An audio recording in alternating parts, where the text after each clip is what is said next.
We're doing, so you'll see at the end of this month, our next Thursday, we're doing our last like live Thursday course, which will just be about the securely attached style with different attachment styles, some of the themes, patterns, reprogramming, things to keep an eye out for. It's not as detailed as the other ones because there's not as many intricacies when there's one secure person kind of leading the way. But then we're going to package all those courses together in the part 1, part 2, edit some of the stuff like the beginning chat and like the end chat and sort of package it together, and then put like some worksheets. And you'll have all those notes. You'll have the slides paired at the end as sort of course notes. Another thing that we're going to be doing is we have all of these course notes that one of our team members wrote. So we're going to be like going through doing final edits of those soon and posting them in all the courses for anybody who wants extra notes, extra support, any of that stuff. So that will be coming, which is exciting. And then I was going to this afternoon, haven't yet, but I'm going to after this webinar this evening, is post in the Facebook group to see like future courses you guys want to see next, future webinars you want to see next, like things that we are going to be doing in the meantime. We have a plan right now for our next courses for April and May to be a burnout course and then overcoming narcissistic abuse course. But we'll gather feedback first and see all the things you want to sort of grab from there. And obviously we tend to prioritize the things that people are looking for the most. So excited to do all that stuff and put some more recorded courses together. And then we'll also get some feedback too, just about like, do you prefer the ones with the slides and the notes, or do you prefer the recorded version? And we'll sort of change it up every so often as well. So you can expect all of that to come. And I will start by answering the questions, and then we'll save some time for live questions towards the end as well.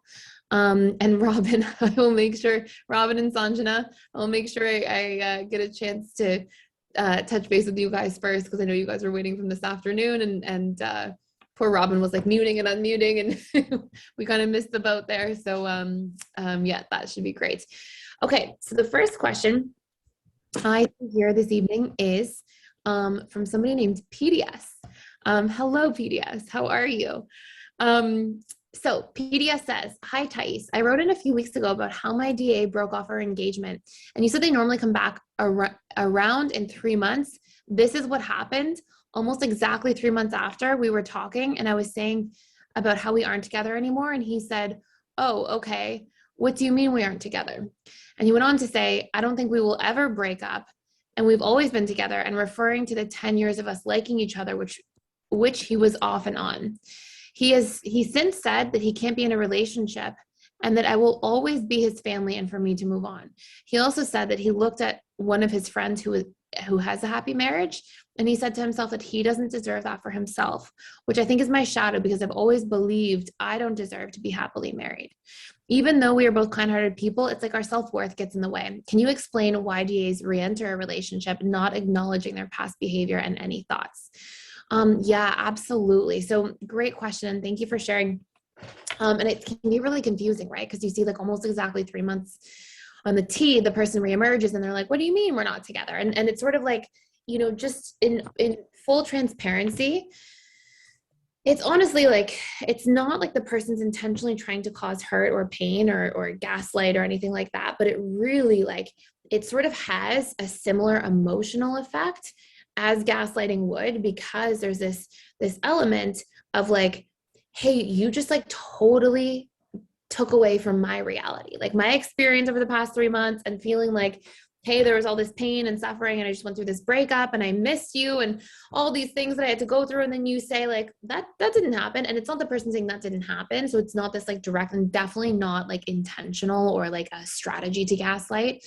But it's more like that person trying to gloss over as an avoidance strategy some of what happened. And it's rooted in innocence as the dismissive avoidant. Like in their internal reality, they're afraid of conflict. They don't have emotional literacy a lot of the time because they have really limited modeling for people working through things, people having conversations through things, seeing conflict get resolved in a healthy way. Like there's almost none of that there as a general rule, or very limited amounts. And so it's like they don't really have the tools or the vocabulary. So they kind of go off of like what they feel. And what they feel is like, I didn't really feel like we broke up. I felt like we kind of just didn't talk for a little bit. And so they kind of like lead with what they feel and say what they feel, not recognizing the emotional impact that can have on the other party, which is like, hey, I just suffered for 3 months. I like missed you. We've been like in this thing for 10 years together. And it's you, like, what do you mean? Like, you kind of disappeared, and like now you're saying we didn't even break up, and it has that same kind of like shocking impact on the person as something like gaslighting would. And so it can be really, really challenging because it's not people trying to be hurtful or be manipulative or be mean, but it can have these like really sort of challenging effects with each other. And then on top of that, if that person's feelings on the recipient end of that don't get like acknowledged and worked through, that usually gets stored as resentment and then gets taken out as criticism against the DA partner. It can become this sort of like ping pong match back and forth of like problems and challenges and just like unnecessary situations where there could be peace and resolution. So with that being said, there's a few things I noticed in here, like absolutely, what I hear is like both kind-hearted people is what you said. And it's just like your self-worth gets in the way. And what I heard for sure is this part about you writing how there's a shadow because you think you don't deserve to be happily married. As long as both of you feel that way, that will absolutely play into the relationship. And that's why like belief reprogramming is such an important component of having successful relationships.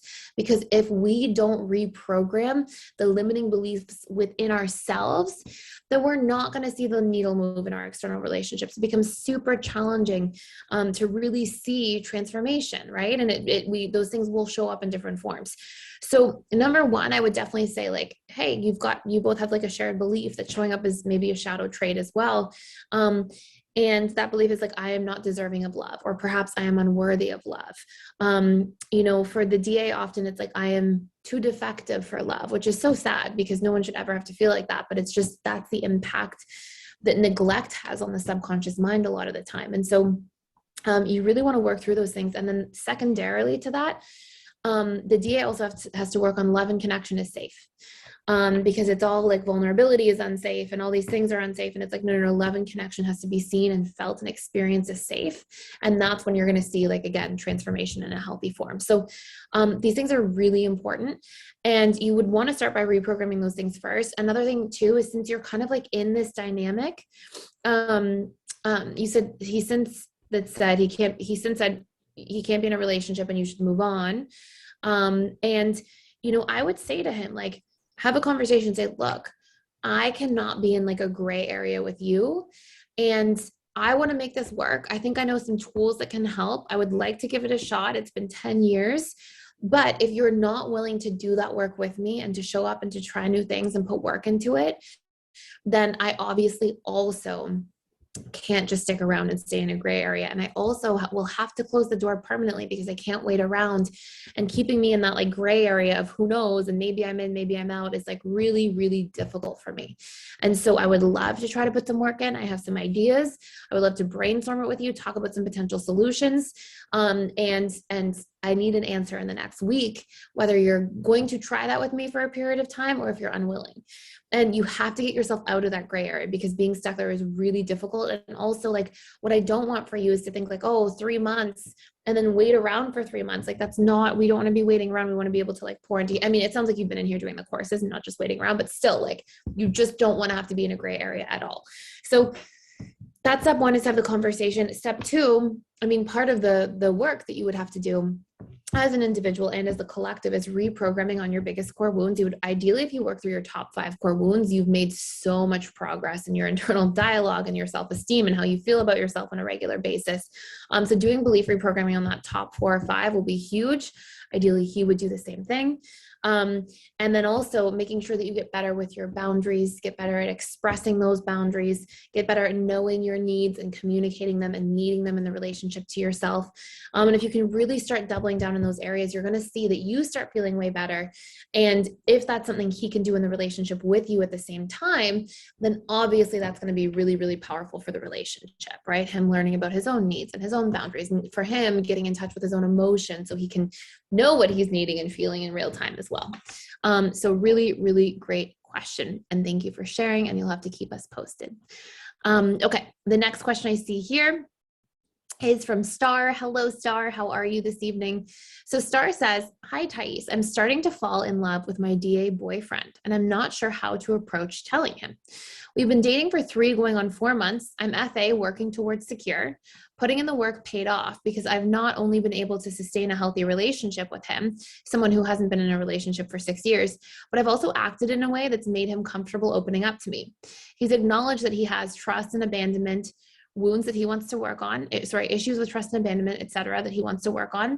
Things aren't perfect, and he's still very much DA, but he is so very clearly committed to building something with me and putting in an effort to change.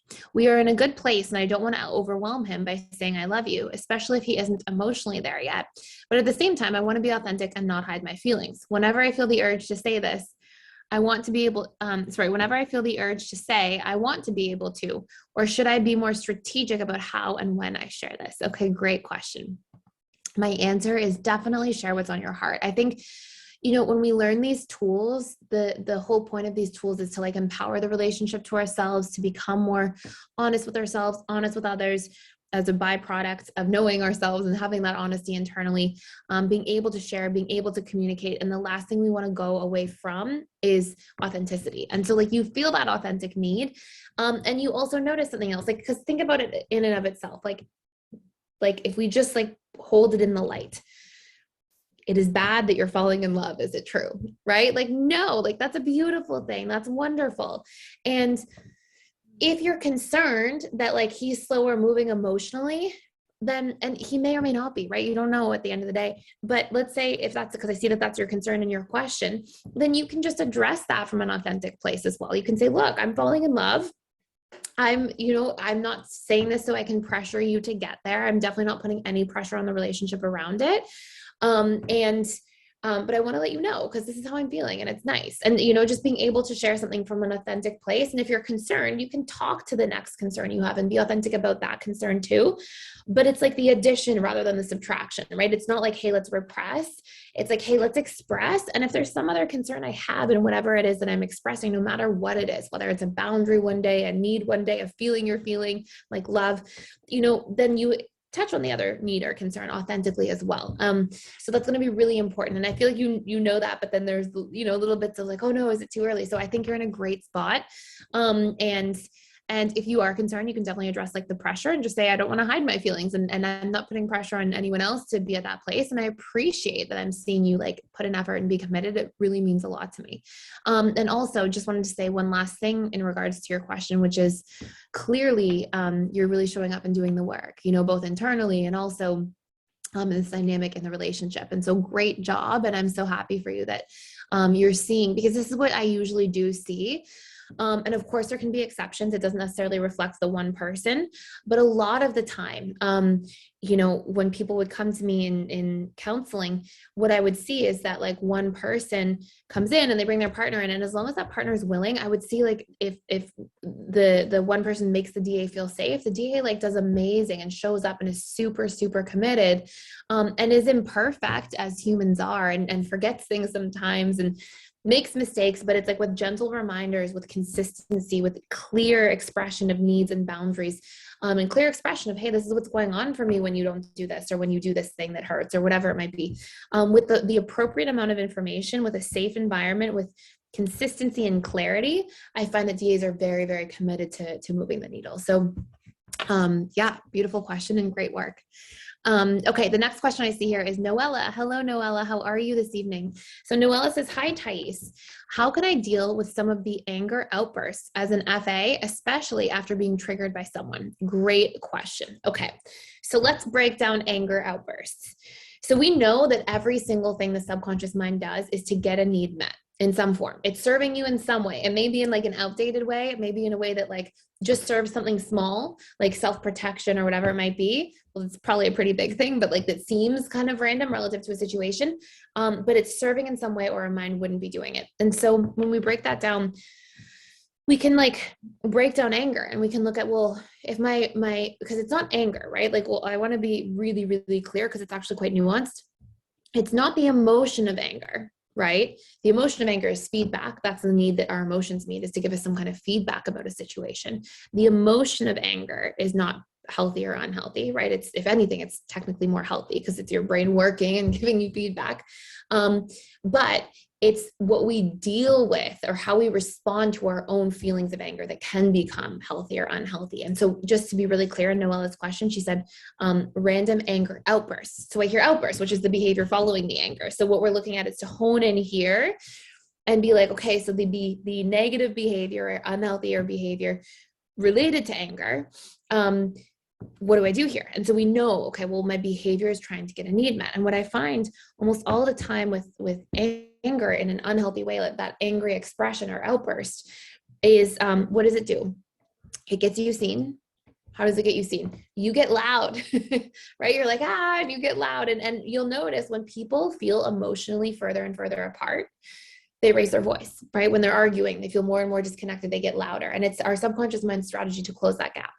And the same thing happens with anger. When we feel really unheard, we get louder, like, hello, pay attention, hear me. And so it's just your subconscious mind at work.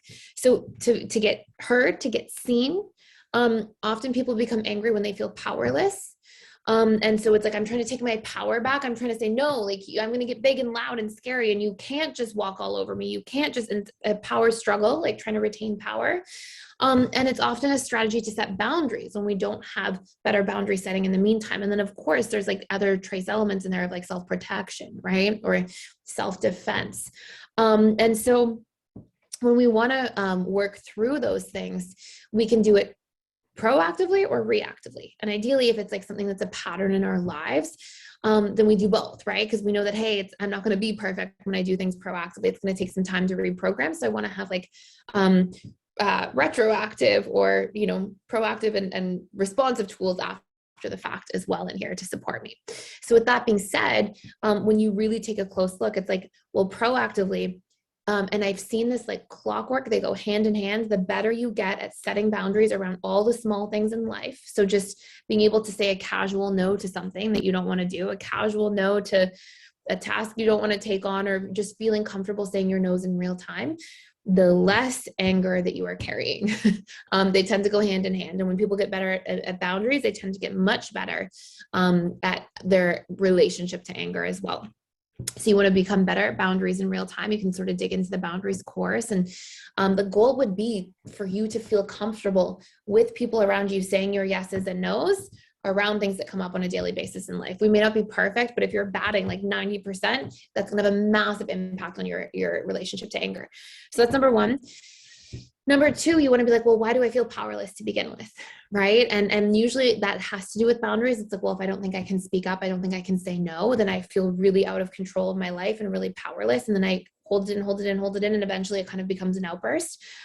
So you want to have that relationship where you're able to say, okay, well, if I want to feel more empowered, then I can work on my boundaries as well. But some other things that also give us a sense of personal empowerment are self-identity, like a mission, a vision, a plan for our lives, us having like a set of goals that we're working towards, like a lot of things that are personally empowering us, make us feel stronger in our self-esteem, self-confidence, and sense of self, and give us a greater internal sense of empowerment and control over our lives in a healthy way. So you can do some work on that.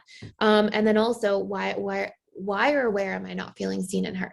And we check in with ourselves first, right? Where in my life am I feeling unseen? Am I not seeing how Bob affects me when I, don't speak up and say no at work when he asked me to do all these things, so really trying to like look and see where am I not seeing myself, and you can check in the 7 areas of life.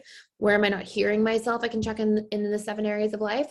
And how would I like to proceed to strategize my way out of it, right? Like, do I have to do some core wound reprogramming? Do I have to share something that I'm going through? Do I have to open up about my feelings more? Do I have to learn to ask for help, to be more vulnerable? Like, how can I get seen and heard better?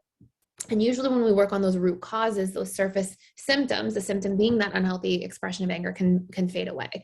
So that's going to be very valuable to focus on. And then the other thing that goes hand in hand there is if you want to do like a deep dive into like reactive emotional regulation when you're in like the heat of the moment, the best tool by far is going to be the somatic processing tool that's in the somatic processing tool course. It helps you learn to witness your emotions instead of identify with them so much in real time. It helps them like not have so much power over you, and really like building the muscles out to do that. It's very, very beneficial. And there's a lot of research that goes into that and how that actually impacts us as people. And the other thing in there that's going to be very beneficial as well is we tend to be more reactive to things also when we are spending more time in sympathetic nervous system mode. Just think about it. If you're already in fight or flight and somebody comes to you with a problem or something, you're going to have all this reaction. But if you're in parasympathetic, if you're regulated, if you're sleeping well, if you're calm, if you're all these different things, then when something triggers you, you're going to have space around it. So in the somatic, so you've got that course, it's called Somatic Processing and Nervous System Regulation, and really getting the hang of that stuff too will be very beneficial in your relationship to anger. So fantastic question. And if it makes you feel any better, I've worked a lot on this, and I used to be very reactive to things. I know nobody believes it when I say it, but I seriously used to be like 10 out of 10. And like now I'm like super calm and feel like I can talk through things and just don't have to struggle with that. So just so you know, like, no judgment there. And it's beautiful that you're taking the time and opportunity to work on this. Because we suffer when we're in anger, right? We attack ourselves when we're in anger. We think angry thoughts and we feel the neurochemical responses of that, cortisol, norepinephrine, things that dysregulate us internally. So we suffer first when we're going through anger. So beautiful question. Okay. The next question I see here is from Elena. Hello, Elena. How are you this evening? So Elena says, I've been interviewing for jobs at this next career transition. Last week, I was offered a job that looks perfect on paper. The interview process felt abbreviated, and I have an uneasy feeling about the job. People keep saying to trust my gut, but how do you know that when your gut is broken? How can I learn to trust my own intuition and know that it is actual intuition and not catastrophic thinking from trauma? Beautiful question. You're going to repair that by listening to yourself every step of the way. Now, listening to yourself, here's like the really important, it's like the massive dynamic here, okay? You think that because you have a gut feeling, and this is where people go wrong, like this is a very powerful, we should make a YouTube video about this. You think that because you have a bad gut feeling that like you better choose. Your head says yes, your gut says no, pick a side. That's not how we act on listening to our gut. If my head says yes and I have a gut feeling that says no, what do I need to do to listen to my gut feeling, trust my gut feeling, and find the answer to the situation, right? It's not like you just have to pick yes or no tomorrow. What I hear is you have a gut feeling. So check on it. Run it through an emotional processing sheet. Am I telling stories? You know, am I like, oh, what if I don't do well in the job and I'm acting from fear? Am I, because the gut, like no matter what, your emotions are just feedback all the time. And they're always telling you something. So whether it's your gut, your emotions, anything, listen to it, but take the time to sit with it, get present with it, let it be with you and see what you have to work through. So if I were you, Ellen, I'd sit down and be like, okay, I have this bad gut feeling. What's coming up for me? Okay, what do I feel? Like, what meaning am I giving to the situation? Well, the job interview was pretty abbreviated, the process. And what am I making that mean? Well, maybe I'm making it mean I am unsafe, or maybe I'm making it mean I don't have all the information I need to know if this is a good fit. Maybe I'm making it mean I can't trust the person, or maybe I'm making it mean they're going to scam me, right? Like it's not a real job, like who knows, right? So you put anything out on paper is acceptable. And then you would work through things one by one. First thing, I am unsafe. Is it true? Well, no, I'm safe here now. You know, I'm safe to make a decision that I feel good about. So you'd work through that story. Then, oh, I don't have all the information I need to make a decision. Is it true? Yeah, it's true. I feel like something's missing. Okay, so then let me run that through the needs, which is the next step in the emotional processing sheet. So then what do I need to feel better about that part? And you would run through the other stories too. I'm just giving you a couple examples. Well, I would need to ask the questions that I feel like I need. And that's where we get into the middle ground. You don't have to have a gut feeling and then be like, it's a no, it's a yes. You know, you can have a gut feeling and be like, okay, something doesn't feel right. What doesn't feel right? Let me get clearer. Let me listen to that feeling. And I don't have to make an extreme decision one way or the other, but maybe I just send an email this evening and I say, hey, you know, I'm really excited about being offered this job. I do have a few follow-up questions and I would love to meet again. And then in the next interview, you get clear about what you want your follow-up questions to be. What is causing the uneasy feeling? Is it a lack of clarity about the position? Is it a lack of hours? Did you feel like you just didn't get to touch base and ask enough questions with the people interviewing you? What would help you feel safer and more clear? And then go give yourself that by asking asking for it. And then you'll get more information. And at the end of that, you might be like, oh, I feel even worse. And you're getting the feedback. Okay, then I don't feel like it's a good fit. Or you're getting the feedback, oh, okay, I just wasn't clear enough to begin with. And so making this transition caused me to feel fear, because when I have uncertainty, my subconscious associations with uncertainty are trauma and fear. And maybe that was coming up. But you won't know until you do exactly these steps. I have a bad feeling. I run it through the stories. I see, am I just, telling a story? Maybe I'm thinking, oh, I'm not going to be good enough. Or they're going to expect too much from me and I can't handle it, or I'm incapable, or maybe I'm telling stories there that I have to work through. But then I can go to my needs and be like, well, there's still unease. Like I may have worked through a couple stories, but then there's other parts that are true stories. And in that case, I have to go be approach oriented, get the information I need, get my needs met, which is what brings us to the needs part of that tool. And then that allows you to gather more information to then make clearer and clearer decisions. So that's the process. And I just want us to be really clear about that theme there, which is if you have a gut feeling about something and you're not sure, check in, like do that, the emotional processing tool, run that through that worksheet. And then you can get into the place where you're going, oh, like I just have a need here that I wasn't paying attention to. It's extremely helpful for moving through these scenarios. So beautiful question. And thank you so much for sharing. Okay. And let us know how it goes. Good luck. Okay. So the next question I see here is from Jay. Hello, Jay. How are you this evening? So Jay says, hello, Thais. I am feeling a little defeated. I thought I was making progress on repairing my core wounds and meeting my own needs, but the more knowledgeable I become about my attachment style, the harder I believe it will be to navigate the relationship with my FA/DA ex better, and I am wanting to reconnect. I believe I wouldn't be attracted to the push-pull dynamic if I am more secure. What does this mean? I am still unhealed AP. I've done shadow work and breakup course already. What action should I take in order to improve my healing journey at this point? Thank you. Okay, beautiful question. So a couple things. What you're saying is this very thing. You're saying, okay, so there's a part in a lot of what we teach in PDS. I'm sure this is what you're referring to, the kind of in passing, is you said, I believe I wouldn't be attracted to the push-pull dynamic anymore if I were secure. And so you're saying, I'm afraid to become secure because then I'm not going to be attracted to my FADAX. And if I am, does that mean I'm not becoming secure?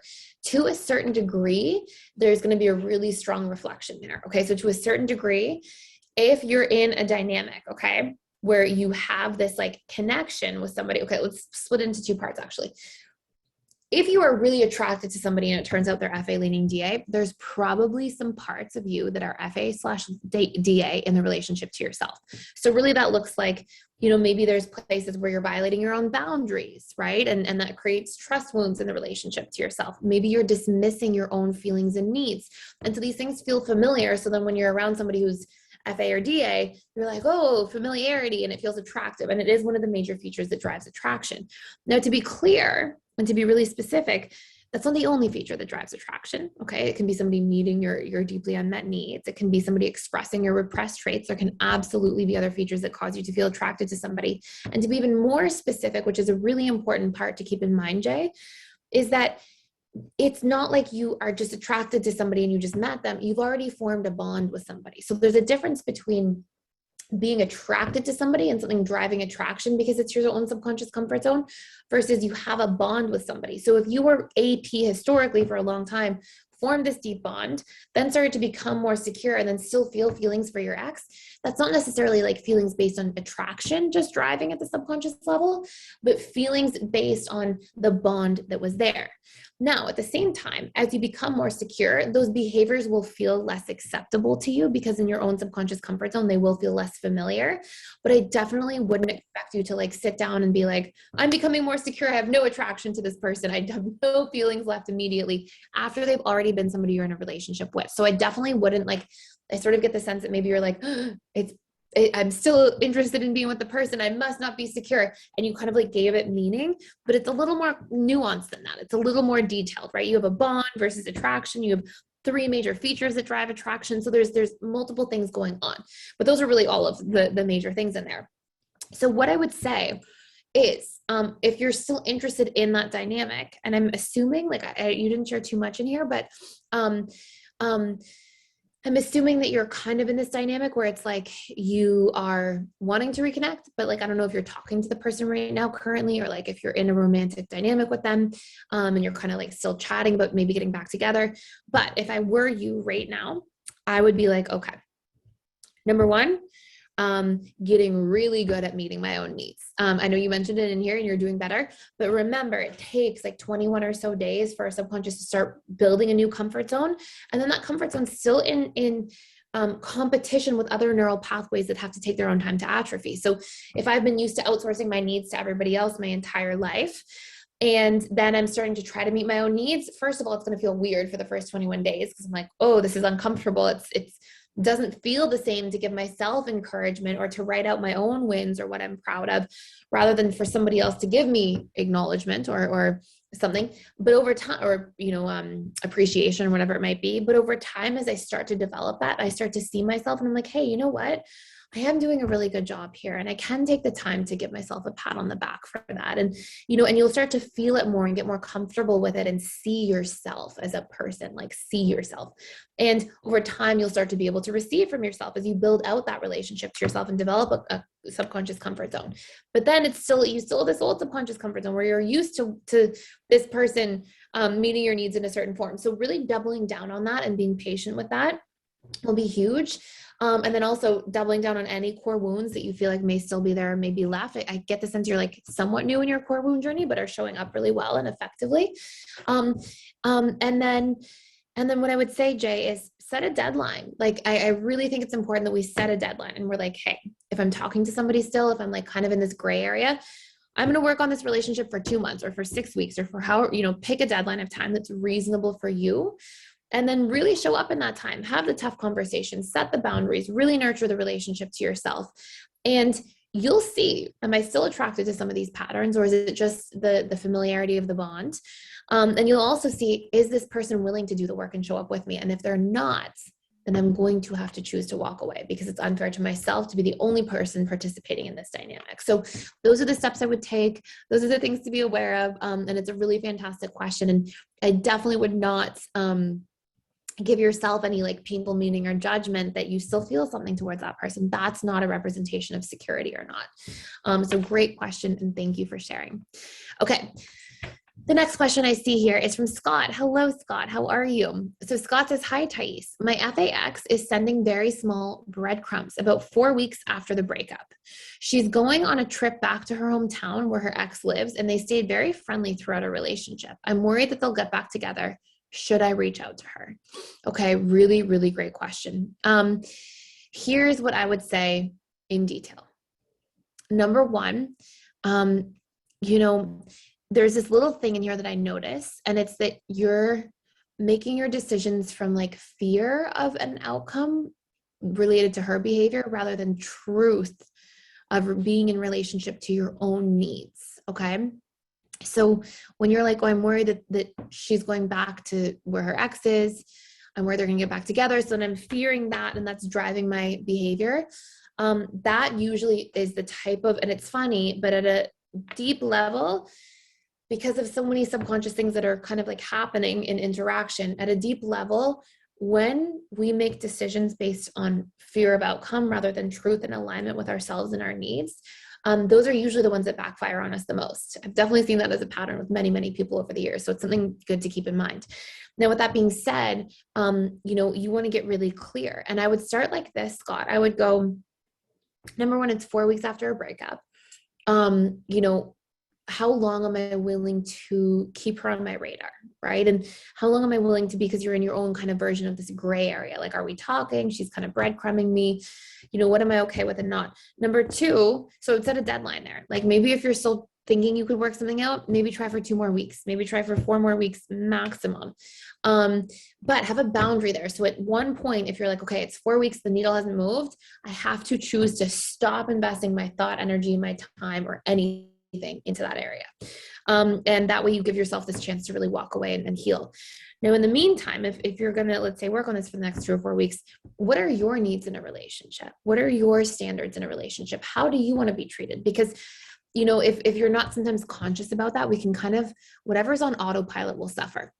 So if we haven't taken the time as a person to be intentional about what we want and get off autopilot, we'll accept what we don't.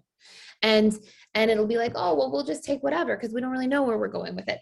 But if we can be like, no, I want somebody who's committed. I want somebody who's caring. I want somebody who shows up. I want somebody who I can have empowering conversations with, somebody who works through conflict with me, somebody who's consistent and trustworthy. Like, when you can say all these things, then you can also consciously weigh it next to what you're getting and be like, oh, maybe I'm going to go from 4-week deadline to 2-week deadline and shorten it, so take the time to get intentional about what you would want to see for you to actually be happy in a relationship long-term. And then you're getting clear about your truth rather than that drive of like, should I reach out to her? Should I stick around, being motivated from the fear of loss or the fear of her being with someone else or these sorts of things, which is, by the way, a very normal part of the human experience and like everybody's gone through, but it can just help us like unplug from that line of thinking and plug into like our line of thinking. So that will be very valuable. And then I would proceed to be like, okay, if I'm going to work on this for a couple of weeks, what would I want to do? To be honest, if I were you, I would not communicate with her while she's there. I would probably wait if she's gone for like 4 or 5 days, reach out maybe 2 or 3 days after she's back, check in. I would give it a couple, like maybe you have a couple interactions back and forth. You're usually going to see, you said 4 weeks after the breakup, you're usually going to see the ex who's FA kind of like circle back towards the old relationship, often around like the 6-week mark. Sometimes before though, sometimes like 3 to 6 weeks, depending on like how FA somebody is and which side of them, like how avoidant they lean, but somewhere in that kind of area. But I would consider reaching out maybe a couple days after she's back. Then I would try to have some nice interactions. Fearful avoidance, they really, when they're in this dynamic, if anybody post breakup leans too far in one direction, they pull away. If post breakup, there's some interaction and they think somebody's being too avoidant, they're like, oh, you're rejecting me. I remember I'm supposed to be broken up. You're hurting me. I'm going to push you away. If they have somebody after a breakup who leans too far in, who's too on their anxious side and says like, I really miss you. I love you so much. Like, let's make it work. They'll be like, hold on, we just broke up, and they can get overwhelmed even if the interaction's going well. So really the middle ground serves most, where you're like checking in, touching base, not too much, not too little, like somewhere in that sort of center area, which might be like 2-3 days a week, moving the needle for a week or two, then maybe seeing each other in person, spending some time together, and then having a conversation after that. Probably the second time you see each other, that's like, hey, like we're obviously spending more time together. And this conversation has to be had in order to consider having the relationship again. And it should look like you sitting down and going, hey, we're spending some more time together. There was stuff that wasn't working. I'm interested in seeing where this goes. I'm interested in like, we don't have to jump right back into a relationship, but spending time together, but doing it intentionally. I don't want us to go through the same patterns, because we don't want to be spending time together without talking about what didn't work before, because obviously we're just going to run into the same problems long-term and have to deal with them retroactively. And that's going to be when it's most difficult. So in this case, I would suggest that we sit down, we have a conversation about like, what are our boundaries? What are our needs from each other? What were our pain points? Like, what were the wounds that came up for us? And what do we want to do to respond differently next time? And then I would really say, hey, Scott, since you're leading the way on this, you're obviously the one using the school and the tools more, then you would want to do a lot of that internal reprogramming, boundary setting, needs, all that kind of stuff, so that you can bring that emotional literacy into the relationship and sort of pass the torch to your partner, who can then jump on that space and respond with you. But then even that has to be in a deadline. If you don't see the needle moving, or if you're the only one participating and your ex is like, yes, I would love to participate, but then doesn't show up, we have to evaluate actions, not words, especially after, a breakup and thinking of getting back together.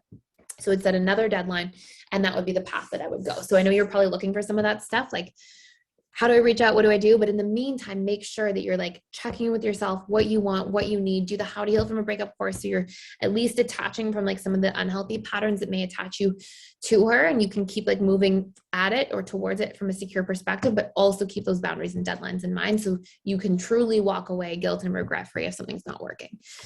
So great question, and thank you for sharing. Okay. The next question I see here is from Anonymous. Hello, Anonymous. How are you this evening? So Anonymous says, hello, Thais. I'm grateful for your awesome work and helping all of us. You're a unicorn. Thank you so much, Anonymous, for your sweet compliment. I make money and can make a lot more if I wanted to, but I notice my lack mentality kicks in. Then I stop myself and keep myself in lack environments too.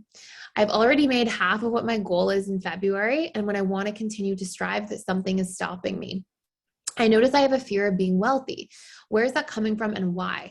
How can I find the root cause of lack mentality and get rid of it? I'm surrounded by lack mentality people, unfortunately. Amazing question. Okay. So this is a fun topic because it's like, the novelty part, I think, for me, because we don't talk about this as much. And I love talking about new things, but there's actually a course in PDS called reprogramming your, I forget, I always name the courses and I would name them like money course. And then somebody would be like, or copywriter would be like, that's not a good title. And they would rename it. So I think now it's called like reprogramming your abundance mindset or something like that.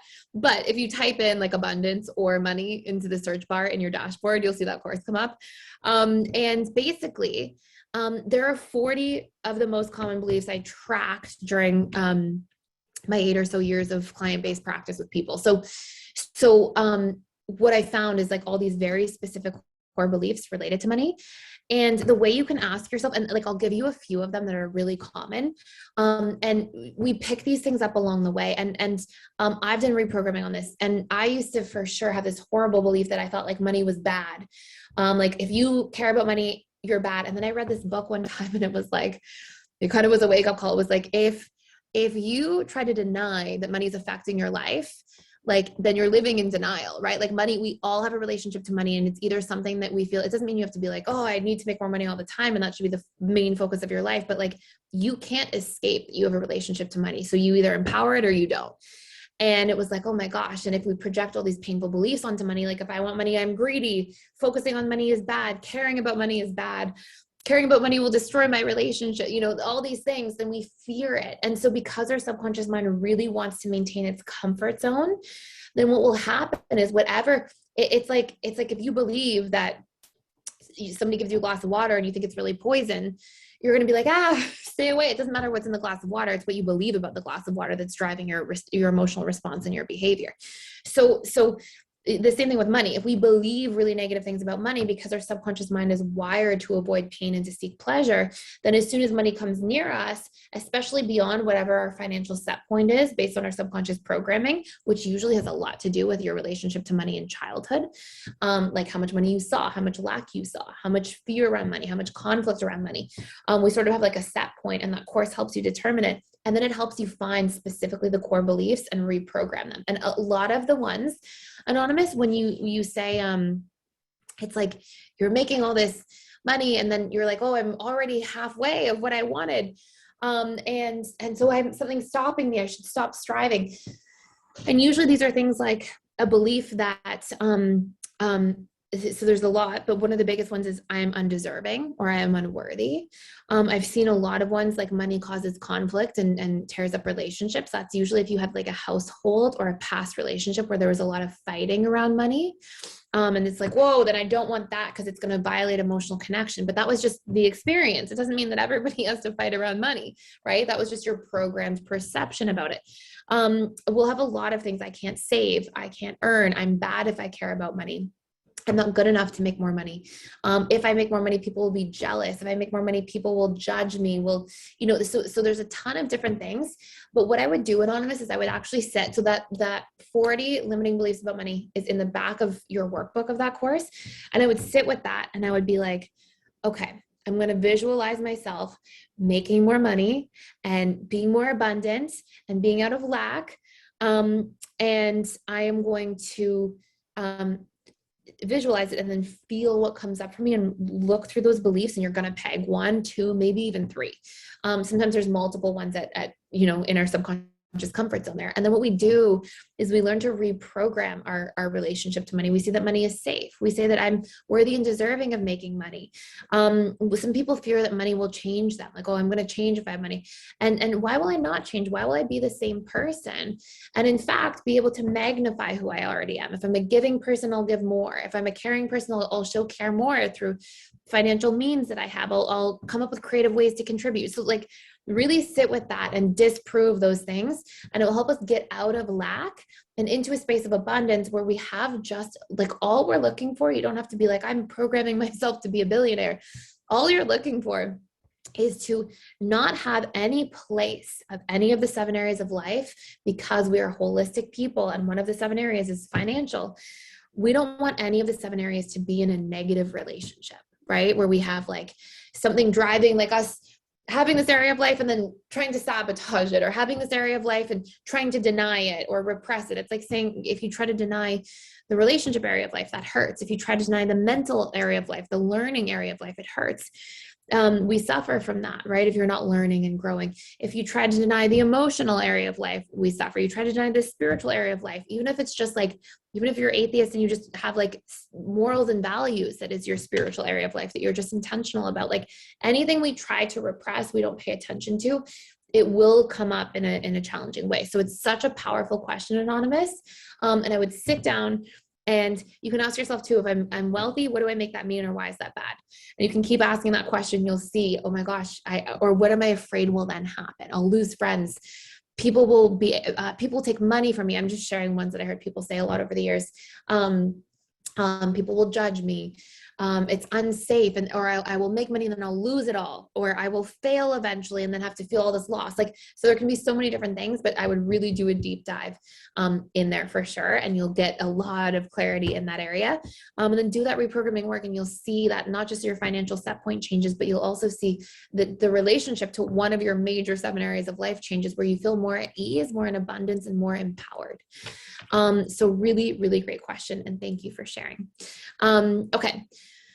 The next question I see here is Louise. Hello, Louise. How are you? So Louise says, hi, Thais. I have listened to everything I can find in PDS about reprogramming core wounds and try to use the guided processes, but I'm struggling to find or to have a breakthrough in I don't matter. I feel I am having some success with I am not enough and I am bad. I tested high in equal scores for AP and FA, but I feel like I relate more to AP. I am in early 60s, work full-time, don't have a partner, and I'm not close with my family. I used to have a lot of friends and what I considered an urban family, but I have had a lot of changes go on around me with those friends in the last couple of years, moving away, family deaths. I'm sorry to hear that, which have resulted in them no longer being as available. I've tried to talk to some of them about how this has affected me, but they haven't understood, as they are now focused elsewhere. I therefore hardly ever see them now. Plus, as a result of this, of doing this work, I've realized the majority of those friends seem to be split into 2 categories. The needy, who want me to look after them, who I now only hear from when they want that, or the avoidant in the past that I've wanted approval and validation from. Now I find myself wanting to push away from them all anyways, and feeling guilty about that. I am finding that I have a lot of critical thoughts about them, which I don't like to have. And I think it's as a way of protecting myself from feeling abandoned. Good insight.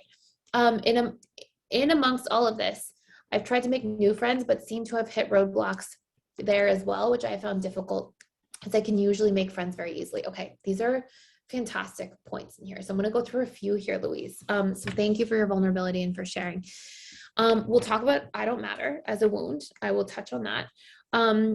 I saw somebody post in the Facebook group the other day, and they said like, hey, I'm going through this like friendship transition because as I'm growing and I'm realizing that like a lot of my friends that I'm trying to set boundaries with are not having it. And it reminds me of this. And I worked with many people over the years who had very similar, I mean, it's almost inevitable, right? We change, we grow. And then either we have people growing with us or we tend to grow apart a little bit. And it's part of one of the things to notice here. But a lot of times what happens to people that's extremely worth noting is that when we are an insecurely attached style, we have insecure relationship interactions more often. And so what this often looks like is when you're insecurely attached, you don't know your boundaries. You don't know what's okay with you and not. You haven't made it conscious yet. And so sometimes we have a history of people who are violating our boundaries because we never had them, or we have a history of people that we're like settling into relationships with because they meet certain needs. But then when we really get to know ourselves, we're like, wow, I needed all these things and I was getting just these things from the friendships and just settling with those things. And so as you get to know yourself, you'll see like, or I have friends who are codependent with me and that's not okay with me anymore. And so it becomes a transition. But I really want to give you guys like this valuable piece of information, which is that it becomes a transition, but that transition looks like this. It looks like I warn people. I tell people early, I'm setting boundaries, I'm doing work on myself, things might change, I'm going to communicate my needs more. Here's what you can expect. Then I do that work in my relationships. All of my relationships become practice grounds for evolving. And at best, I pass the torch to other people in my life and we grow together in a really powerful way. At worst, I try really hard with something. I see somebody's not interested in having that same quality of relationship because the quality of my relationship to myself has just expanded so profoundly. Now my subconscious needs for quality relationships from others also goes up the ladder. And then some relationships will fall away. But over time, because you have new standards, a new quality of relationship, more depth available to you, more emotional literacy, more clarity on what really fulfills you and can get heard and seen and get your needs met. Over time, you start having better and healthier relationships with people who really understand you, really meet your needs, are extremely fulfilling. It is a process and it requires patience. But as we get more intentional about what we need, what we're looking for, and we show up for ourselves consistently, what you'll see is over the course of 6 months, a year, 2 years, 3 years, suddenly you are surrounded by just excellent quality relationships in your life. People you can count on, people you can trust, people who fulfill you, people who you can really talk to, people who make you feel seen and known. And just like anything else, it's like, I think of if I wake up or Bob wakes up on Tuesday morning and is like, I've worked in a job that I don't like for the past 10 years. I can't take it anymore. I'm going to go back to school. It's not easy, right? Like go back to school while you're working to pay your bills, then, go through the 4 years of schooling and then proceed to move in a different direction. It takes some effort and time and consistency like anything good, but this will really turn into something beautiful. It's like you're doing the work to create a new level, a new standard of living in your life. And so it's hard. But what I really recommend, Louise, is start by like writing down what are my standards, what are my needs in friendships, and then also continue by going, what am I missing in the relationships around me now? The people who I feel like are wanting me to caretake, or the people who I feel like I'm seeking their validation. What are my needs from them in a healthy way? And if I'm trying to become more secure in my friendships, what would I want this to look like? And how can I, rather than passively reacting to what's going on around me, actively initiate the outcomes I would like to see? And usually I find that because we get programming in childhood, we kind of like forget that we can actively initiate. Like I've seen so many people over the years. I've had so many conversations. I'll tell one story quick, and then this will all come full circle. But I remember talking to somebody and they were saying they had been friends with the same 3 people for their whole life. It was a male and he had been friends with his same 3 friends for so long. And they would go out and they would hang out together. And he had really high needs for security, comfort, learning, emotional connection. He was like DA with some secure parts. And he said that the friends invited all these new people in one day, and there were like all these, there was normally the 4 of them, and then there was like 6 or 7 of them, and these people he didn't know.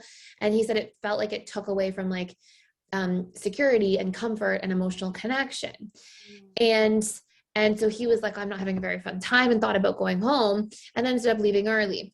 And then he came to me, he was telling me about this, and I was like, why didn't you just like introduce ways of getting comfort and emotional connection? Ask people questions about themselves, like actively initiate more emotional connection, get feeling secure and comfortable by chatting, by opening up, by being intentional and trying to build those relationships out a little bit. It may go a little out of your comfort zone, but when you start talking to people and kind of bond a little and connect, you'll feel a lot more comfortable and safe. And so he said the same thing happened. It was like a month later.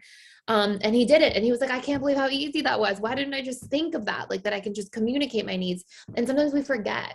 So Louise, I would say, in this case, like try to initiate the outcomes and then use it for a period of time. Do you see those outcomes happening? And you'll just naturally, by sharing yourself, communicating, letting people know ahead of time that you're working on yourself, that, you know, you're going to share things more or have needs more, boundaries. They'll be prepared, and you'll either get more close to people because of it, or people will fall away. And either way, even though like we don't want to, like, we'll still have love and compassion and care for the people that fall away, but it's a win because you're clearing space for what you actually want in your relationships, what actually fulfills you long term. And so it's sort of a transition process. It's like a transformation process.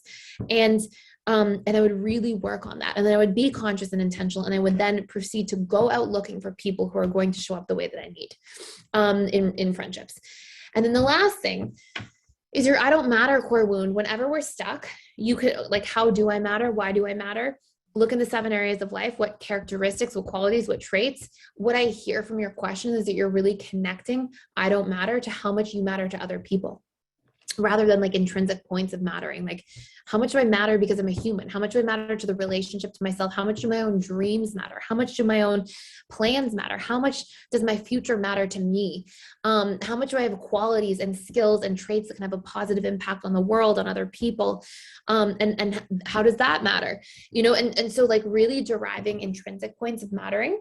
And then also, you know, being checked in with, how do I make myself not matter in my behaviors? Like, do you get into a place where you're like, oh, if this person didn't get back to me, I'm useless, nobody cares, and do you start telling stories? Or do you not make your needs matter by not talking about them to people and kind of repressing them in favor of people pleasing? And all these different things will be your points of like resolving the I don't matter core wound as well. It's not just thought reprogramming or belief reprogramming, it's also our behaviors and how we show up there. So really, really great question. Okay. The next question I see here is from Jenny. Hello, Jenny. How are you? So Jenny says, my brother and I have been doing the shadow work course and would like some guidance on how to do the part where we think about how we're doing the thing where we think about how we're doing the thing we judge in other people to ourselves. It doesn't feel very natural to us. For example, if I'm triggered by someone always trying to get validation, I know that I get annoyed because I don't like it when I do that, but I don't understand how I could be doing that to myself. Any guidance would be helpful. Okay, so really great question. So if you have this shadow work trait, okay, first theme we look for, where is this? You can think of it as like it's unintegrated. Where is this out of balance in the relationship to myself? Am I like really repressing it? Usually repressing means it's just coming out in a hidden form, just like anything, right? We try to repress anything, it usually festers and comes out in some way.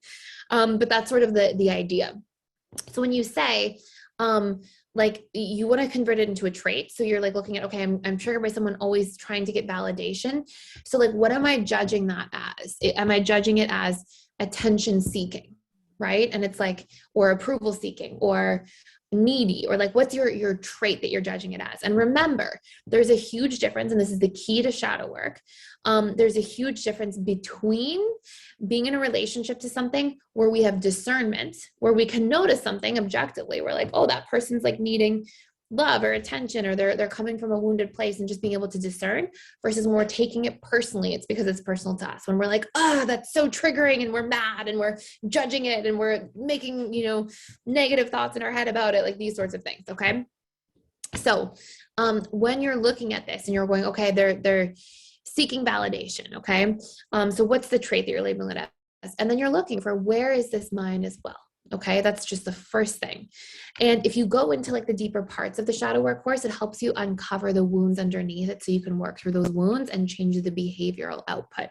So it will look like this. It will look like, okay, so where am I seeking approval in my life? Where is that mine, right? Am I seeking approval from the person I'm judging? Am I seeking approval from other people in my life in different forms? Am I seeking approval from the relationship to myself? And maybe my subconscious mind is just needing me to like take some time and like show up for my wins and be like, hey, I'm doing a good job. Usually if we're seeking from other people, there's an element of just seeking in the relationship to ourselves as well. So where is this mine? And then once I see, oh my gosh, like the seeking validation, I have it in my career, or I have it in my relationship to my one parent, or to my cousin, or to whoever it might be. And then you're like, oh, this is mine too. And that's why it triggers me. It's coming out in this form. Then it's like this shadow work course then asks you to go deeper in the actual like framework of the course. It's fun to find it, but then it's like, okay. And so why am I seeking it? What's the unmet need? And where does it come from? What's my earliest relationship to this unmet need? And it's like, oh, maybe I sit with it and I'm like, I really needed approval from my dad as a child. And I tried and I would try to get it, but that person was always really critical. Or maybe it was my older sibling as a child or whoever it might be. And it's like, okay, I see where that wound comes from. And then when you relate to the wound in yourself, it also helps you have compassion for the behavior in another, because then you can sit there and you can go, oh my gosh, that person. Now, instead of judging that person as, oh, approval seeking, I'm going, oh, they probably got hurt as a kid, just like I did. Right. And so there's this like compassion that we can have by seeing the sponsoring intention behind the action. So the course will guide you to do that. And then it will proceed to be like, what do I need to do to heal that wound in me? Is it reprogramming? Do I need to do some kind of reprogramming activity where I validate my own wins on a regular basis and I start feeling proud in the relationship to myself? Is it meeting the need, by giving myself attention, maybe being more attentive to my own feelings, to my own needs, to my own boundaries? And so it will call you into that through the steps that are actually out in the course. And that's how we not only just recognize our shadow, and it gives us really powerful feedback about our stuff, but also it gives us feedback about the deeper layers, the unresolved wounds that we need transformation around, and also allows us to stop personalizing other people's traits and having compassion for them instead, which is a really beautiful process. So Jenny, was that your question? Jenny Chen? Yeah, awesome. Good stuff. It just said Jenny, so I'm like, is there multiple Jennys? But yeah, I hope that all makes sense. And beautiful. It's so nice that you're doing that with your sibling. I think that's really powerful. So great work.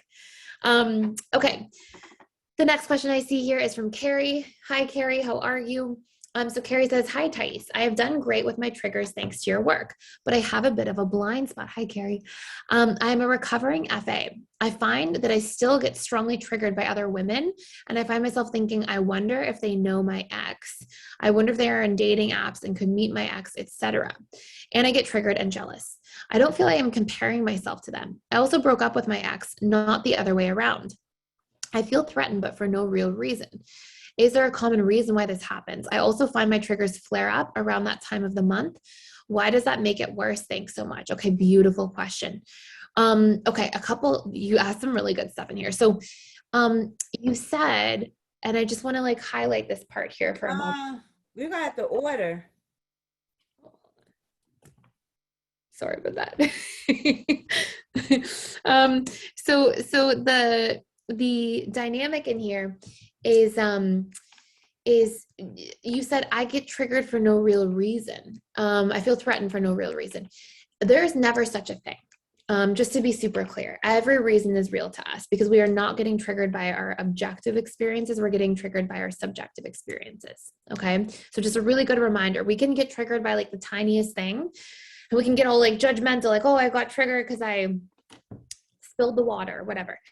And why am I so upset? But if you had a really painful emotional association there when you made a mistake or spilled water in front of people as a kid, and then something traumatic happened, you got in all this trouble or shamed or whatever, you're going to feel excessive shame there because it's really our subjective internal relationship to things more than our objective external experience. It's driving the output. So just knowing, my first gentle comment to you is to not tell yourself that story, right? There's always a real reason. We just have to find what it is.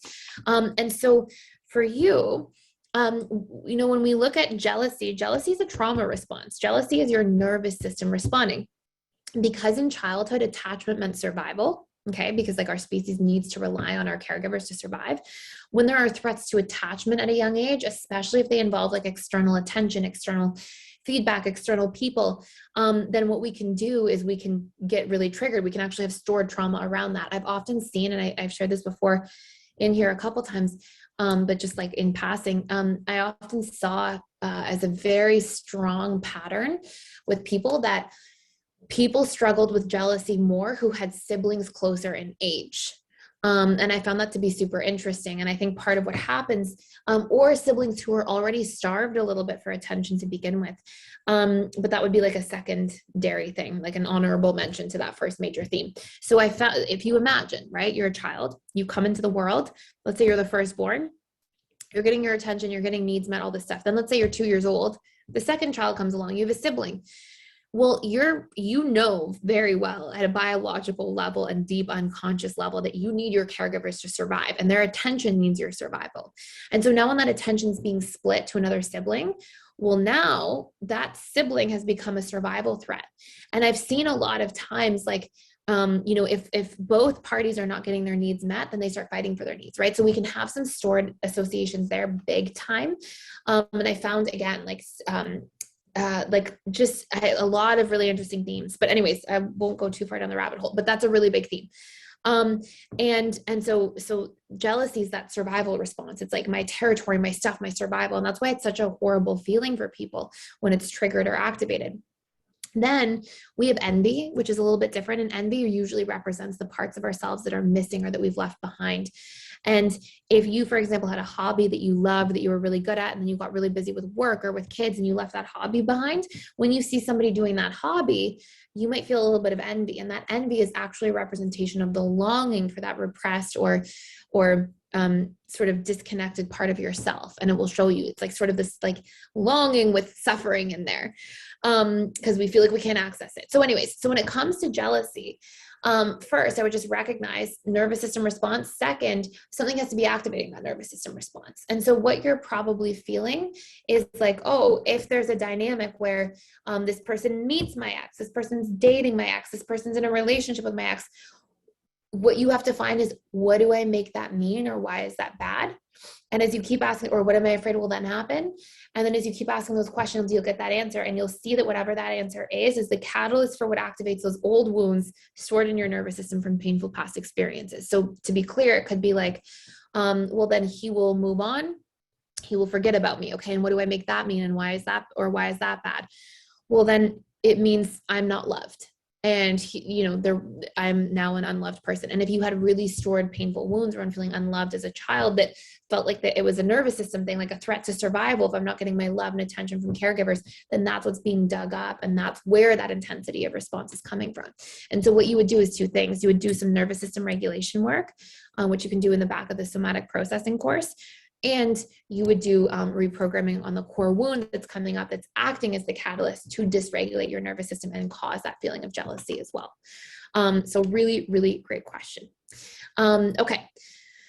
The next question I have here is from FS. Hello, FS. How are you? So FS says, a few months ago, I reconnected with a DAX while being in a relationship with an AP. I was sure that the DA, who was also doing PDS, will not be able to meet my needs for peace and harmony. So I tried to stay focused on my current relationship where I was being seen and heard almost fully. Then many hard things happened.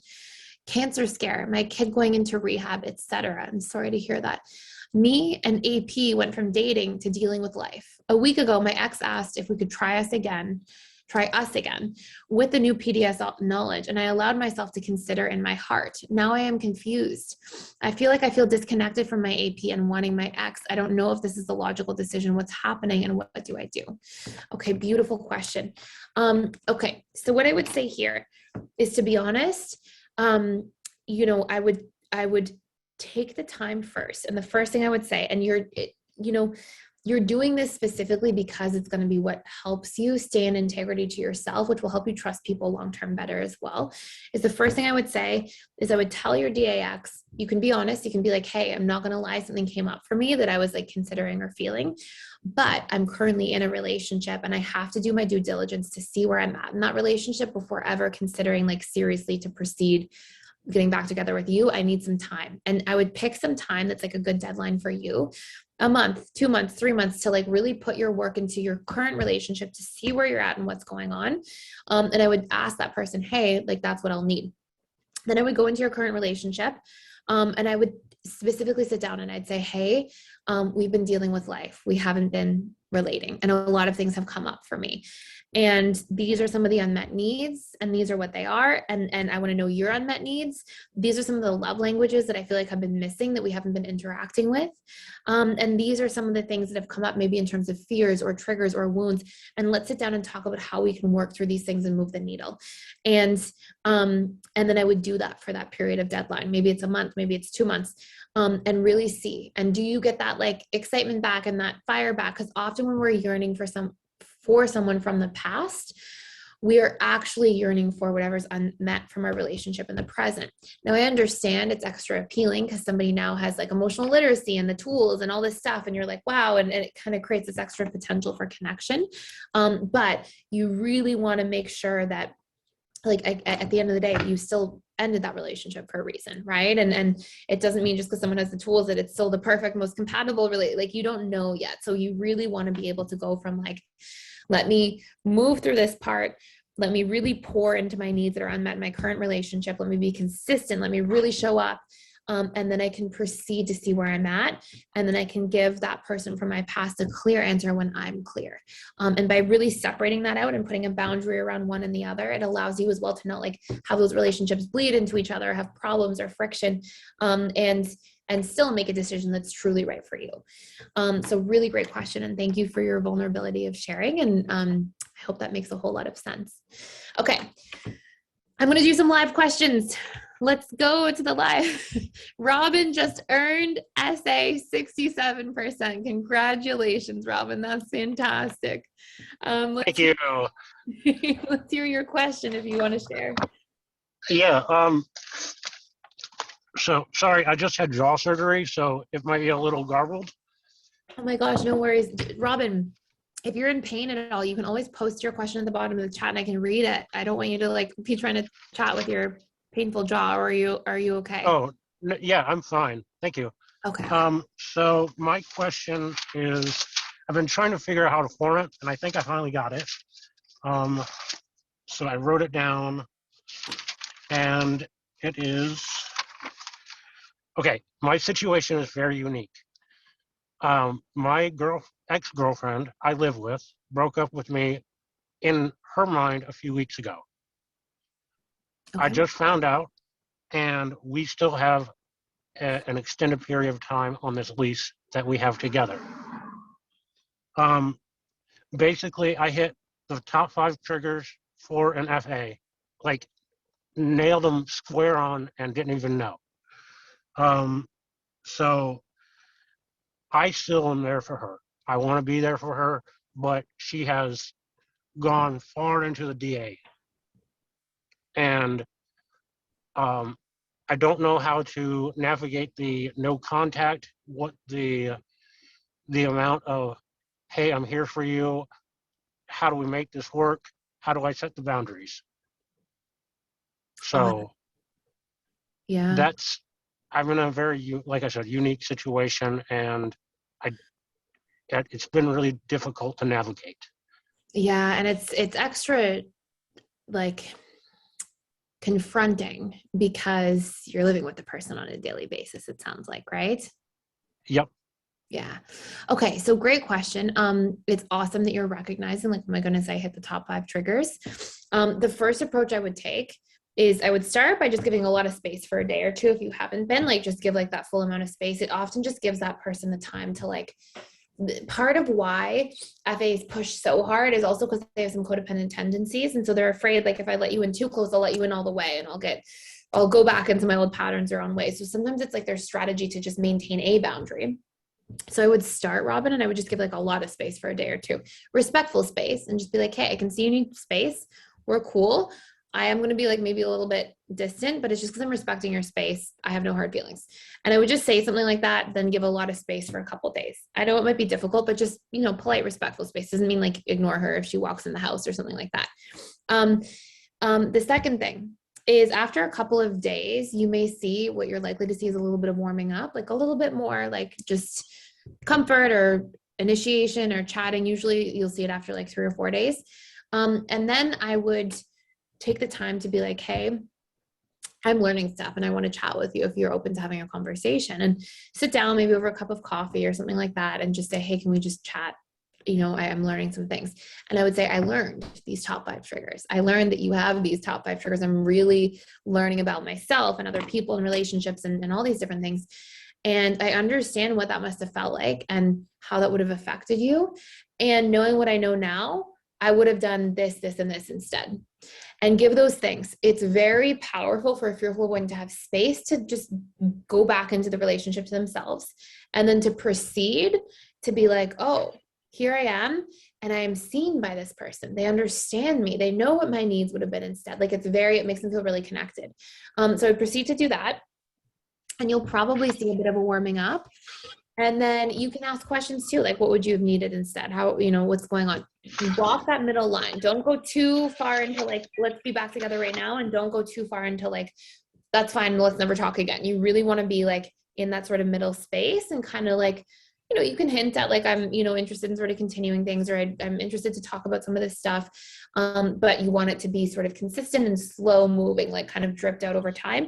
Over the course of a couple of weeks, if you start reconnecting more and more, then you would want to have a close conversation and say, look, I think there's a lot we can learn, a lot we can do differently. I'm willing to give it a try. When I say that, it doesn't mean that I'm willing to dive back in head first immediately. I mean that I'm willing to sort of see what takes place and be open to possibilities, and let's get feedback and check in with each other along the way. And that's an important approach to take. And then you'll see it's either a yes or a no. And if there's a yes, then you have a conversation. What didn't work? The boundaries, the unmet needs, the wounds.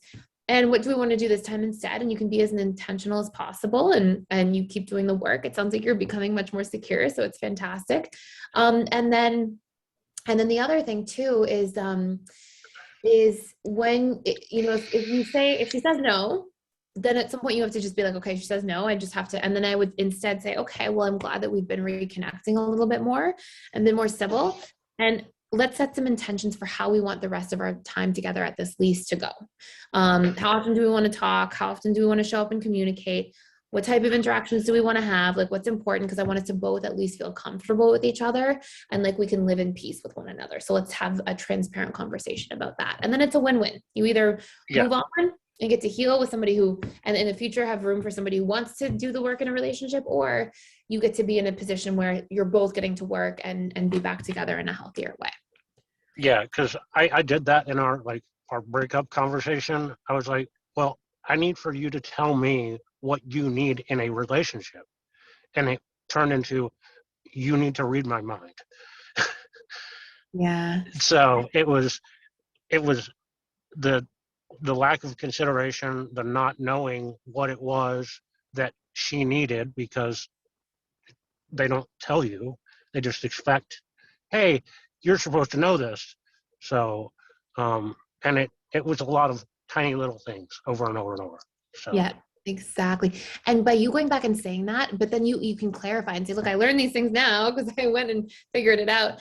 But what you want to say is, hey, like, I'm going to do my best. I'm learning, but I don't always know. And I can ask you, and I can come to you, and I can, if I'm uncertain, but I need you to also share your vulnerability will be what makes this work. And that's how, like, you want to educate her. Like, I want to know your needs. I want to understand it, but you have to tell me these things and work with me on it. And the more you like bring that transparency and remind or ask questions, even if you don't know something, Robin, you can go to her and be like, hey, do you need this? Or do you need this? And that will land well with an FA. They'll be like, because it's more that they're like, you don't care is like the meaning they give when a need's unmet, rather than if you're trying and you're guessing and you're poking around and trying to figure it out, they can see the intention that you're close, that you're putting in the effort, that you care. And so it tends to land quite well in the situation. Okay. Yeah. Awesome. Great question. I hope your jaw feels better. Thank you. And thank you for sharing. And yeah, keep us posted on how it goes. I will. Thank you. Awesome. Bye. Bye. Oh, sorry, I didn't mean to meet you right in the end there. Okay, awesome. Sanjana, please go ahead. Hi, Thais. So the Hi. thing was like, I had been facing like some challenges like recently. So the thing was like, I had mentioned like in June, I had some of those childhood memories like come up and all. And the thing is like, I have been like gradually like getting over those things. But the thing is like, it's still like taking me time to like fully recover. I'm having moments where I like slip down back into like having some of the breakdowns where I'm like recovering like from like maybe June to August. The situation was like really bad. I was like very helpless. Now I'm not. I used to like wake up feeling a little depressed kind of thing. Right now I'm not in that situation anymore, but still like there are moments where I can like get this. So so there were like two memories around the memories around my dad have been resolved, but that thing about some of the rejection I faced as a shy kid, that was like coming up like very strongly, and surprisingly I was like facing some abandonment wounds and all that stuff. And when I was in June, I was like having like large reactions. I was like kind of like highly in my sympathetic nervous system, and like that stuff coming up. So it was like really, really big. Now the triggers have gone down. It was like maybe like 9.5 out of 10. So now it's kind of like at a 7 or something. But it's only not like that nervousness, but mostly like I like just cry about it or something like that when it's coming up. And it's really gotten tough. The thing is like, even though I'm improving, that's like I'm like getting very impatient with the process. And then my mind kind of like goes in that helpless moment, like why is this happening to me, am I not deserving of happiness, and all that stuff like really comes up. And then I start having like thoughts like this is like keeping me stuck. If I wasn't like stuck doing this, I would have like, if I would have like focused, and I'm like now more like trying to survive instead of like growing. So I would have done this. I could have focused on this. Even when I'm trying to go back to feeling, my mind is trying to pull me like repair this thing first, then only it will feel safe to So you like feel like as you try to do other things, the focus keeps trying to pull you back to repairing this component that's popping up for you. Is that what you mean? yes, that So is can exactly. do you mind if I ask you questions for a moment? So what was the recent time where you felt the abandonment wound? Uh, I didn't like have any external trigger come up, but I had a flashback of the memory like around Monday or something like that, because I want to process this fully and I know I have to go through it. So when I was like going through that, I was like having those breakdowns and all that stuff came up. And what was the flashback of specifically? I remember like feeling really frightened. I don't know, I feel like trapped. I'm like banging doors or something like that. I can't even remember the memory. It's like in childhood, I'm feeling like I'm unsafe. I'm not going to be accepted. I'm like really, I'm damaged and all that stuff. Oh, okay. And is this do you have a feeling if it's at school? Sorry, I'm just writing this down because I'm going to just take you through something for a second. Is this feeling like it's at school? Or is this in childhood in the home? Mostly in home, surprisingly, and I don't can't even realize like why. Yeah, you're Because just because you've done so much, you've been, I mean, like just, and it's not a competition of trauma, but you've been through some of the most probably intense trauma around, right? Like you're very high on the scale and you've done such an incredible job at moving through so much. So just the first thing is to remind yourself like, hey, let me be calm with myself. Let me be patient with myself. Cause I know you're going, oh, like I have this wound that came up and it's not resolving quickly. And like, just because, you've been fast with other things doesn't mean everything's always going to go perfectly smoothly. So just because sometimes when we get like, there's this tiny thing and I just want you to notice it because I've been here myself. So I understand, but sometimes we're like, I've kicked all these things. Like, what about this one? Why won't this go away?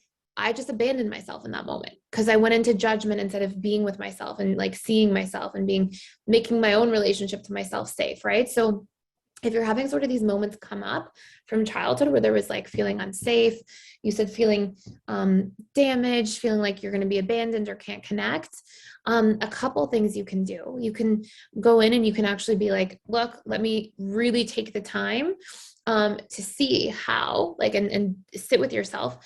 And I would even start honestly with like some somatic work when those feelings come up, like really sit with those somatic processes. And then I would proceed to be like, okay, what was safe in my childhood? Where was there some level of safety in some form? Where was I acceptable in childhood and good in these different forms and show up for those things? But then most importantly, in these moments in the relationship to myself, when these things come up, how can I give myself the most safety in real time? How can I show up for myself and be the most accepting of myself in real time? And really, Sanjana, that can be like when those feelings come up, to just sit with them and to really like notice them, and just notice like they're just sensations in my body. That's all that there is. And if I had to ask you right now, why you think your subconscious mind is communicating that to you, like what do you think the need is that's there? Like if you're having these things popping up and flashing, what does that represent in your life currently, where you feel unsafe or fear of abandonment or not accepted or anything like that that shows up for you? Recently, not so much. I just have this like maybe the feeling of unsafety. If I like don't resolve this, I'll be like stuck and I won't be able to move forward. That Okay, so is, you're fearing feeling stuck, and you're fearing that if I don't resolve this, then I'm going to go back into feeling not good, and I want to be happy. I don't want to go back to feeling in a and bad it won't, yeah, I won't heal fully. Okay. So let me tell you one thing. You shouldn't be like, oh, I have to heal fully and be perfect. You're always going to have stuff that affects you as a person. Like somebody's going to say something in work. You're going to be like, why did they say that? Or like, you're going to have human experiences, but you're not going to be living through that replaying of trauma over and over again. So when you sit here, honestly, the best thing that you're going to do is really double down on nervous system regulation work and really double down on like just staying in a place, because I think when you just have these reemerging feelings of unsafe and that's what's coming up, and then you're afraid of backtracking, it's usually your nervous system's a little bit dysregulated. And as you're healing and healing, you're seeing yourself come up more into, like you said, sympathetic. Doing nervous system regulation work will put you back into parasympathetic more often. And as you pattern it in through repetition, that'll be more of your resting state. But then also I noticed that you have a story, like, it's almost like, and you'll have to look at what it is. So I have a memory come up and I make it mean that I'm going to be unsafe. I'm going to backtrack in my progress.